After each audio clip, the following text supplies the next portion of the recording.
Hello people and welcome back to News Review.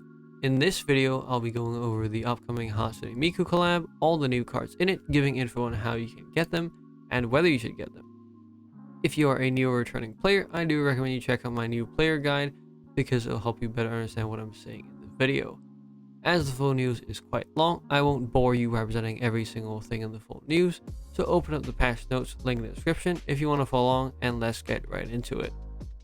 The collab will be split into two parts, with the first part being the return of the characters that appeared in the collab the first time around, which will run from the 2nd of October to the 15th of October.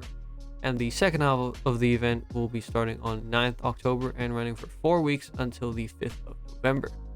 As you can see, this is a list of all the cards from the collab the first time around, with a couple of additions there at the bottom. There are 8 cards of the Diamond Seal as usual, with the first 3 being Jackpots, and all the free cards will be coming back as well. Especially of note is Snow Miku, which is an insane Machina member still to this day, so be sure to grab her. Apart from that, the Miku Machina Dragonware are also coming back. These are also very powerful, but I'll talk more about that later. Starting off with the Diamond Seal, all 8 of them as returning as I said just now, and the 3 Jackpots are also going to be receiving buffs to their team skill, leader skill, and active skill. The overall team skill for the whole series will also be getting a buff. This is the rating system, or the range, whatever you want to call it, where you need to stop spinning within a certain point of the gauge. The change made here is that the EX combo count will reset when you do okay or bad twice in a row, instead of resetting immediately when you do it only once. This is actually quite a big change, as it allows stuff like Time Tunnel to actually be usable in the team, instead of, you're sacrificing like your built up 39 EX combo and, you have to charge it all up again. For the skill buffs for these cards, the highlighted parts in the actual skill description will be the buffs, and I'll be specifically going over that rather than the rest of the original skills. I'll put the old news I did a long time ago in the top right corner if you want to refresh on how the jackpots work. Starting off with the 1% jackpot, the Earth Machina Miku. She now has an HP and recovery times 1.39 multiplier on her leader skill, as well as another 3.9 times attack boost when you dissolve Machina Moonstones. For her team skill, this actually changed a lot. First off, she gives the Diamond Seal characters a stat boost of ×3, so on HP attack recovery, basic value ×3, and a CD reduction of 3 upon entry, and also plus 39% fuel upon entry, allowing the team to get ready a bit quicker, although it will still take time to get the plus 39 EX combos. Earth Moonstones drop will now also be Machina Moonstones, further enabling that point in the leader skill where by dissolving Machina Moonstones you get an attack boost. The effect of Earth Moonstones will be increased by 390%, and Earth and Heart also have the effect of everything, allowing you to run a rainbow team a bit more easily. Finally, by dissolving Earth Moonstones, you ignore equal combo shield and puzzle shield, and I think that the set of buffs makes the team a lot more suited to today's meta. And the two biggest changes are the roll ×3 HP boost, making the team a lot tankier, and ignoring Puzzle Shield by default is also really powerful, since Puzzle Shield appears all the time nowadays. For her active, the Earth Runestones generated will now be Machina Runestones, and the humans and Machinas now ignore fixed combo shield as well. Everything has the effect of everything, and a completely new addition is to deal with Electrified, Frozen, Weaken, Lock, Recovery, and Petrified Runestones while moving. That last point is actually really useful, especially because it lasts across multiple rounds, and by chaining actives on leader and ally, you can essentially just ignore all these runestone negative effects all the time. Yeah, you can also just ignore fixed combo shield as well if you're chaining together the leader and ally active skills.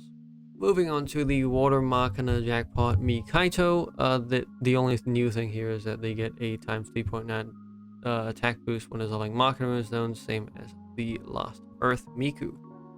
For their team skill, they get Machina HP basic value ×3.9 instead of the previous ×1.39, and this is quite a large boost. Back in the day, this team was already pretty tanky, and I'm glad to see this tankiness return. Water and Heart have the effect of each other, which solves the recovery problem, since this team sky drops a lot of water. By dissolving 9 or more Water Runestones, fuel plus 39%, and by dissolving Water and Heart Runestones in the same round, you ignore Puzzle Shield.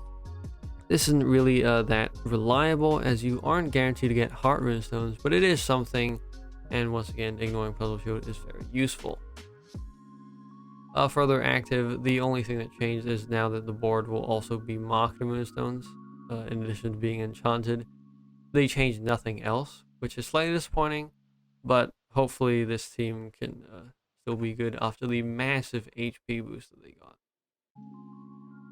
Lastly, we have the third jackpot, Kagamine, Rin, and Len, a light Machina. On their leader skill, they have a higher multiplier across all their stats, and also an additional bonus for ending movement on the left. This previously wasn't here, this third point, where each member launches 1 extra attack. For their team skill, they get 2 seconds of boosted movement time that wasn't there before, and also faster fuel charging when you dissolve light runestones in the first batch.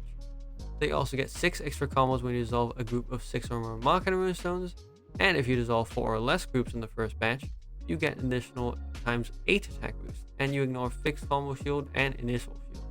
I think that the last point is very nice to help it be a contender as a speedrun team again, since most speedrun teams nowadays have to ignore something just by existing. Further active skill, ignore the misprint here, it says leader skill, but it's supposed to say active skill. Matt had just made a mistake. You get 15 seconds of movement time now instead of 12. You also ignore duet, trio, and quartet in addition to quintet. And if you have 100% fuel, you get plus 10 combos instead of the previous plus 8. So just a bit of number tweaking all around. Very nice. Moving on to the new cards, there are 2 new free cards that will be concurrently running in the time period of the first half of the collab, and these will be ending with the first half of the collab, so please be sure to get them in that time period. First off is a new Nightmare card, a Dark Machina Miku. This Miku has 2 active skills. For the first one, it is CD3. It enters a fatigue state for 1 round and turns all runestones into enchanted runestones of all types. This is not fixed, but you are guaranteed basically to get every type. That doesn't mean much though, because if you get unlucky, I'm pretty sure you can just convert into a board that only has like 1 or 2 of a particular type of runestone. Obviously that won't happen like on average, but it can happen, and you can just get unlucky based on how the skill is worded here. For the second active, it's actually very interesting. It's CD9. The character becomes disabled and no skill and attack can be launched after 39 rounds. So it goes to the death counter basically for 39 rounds.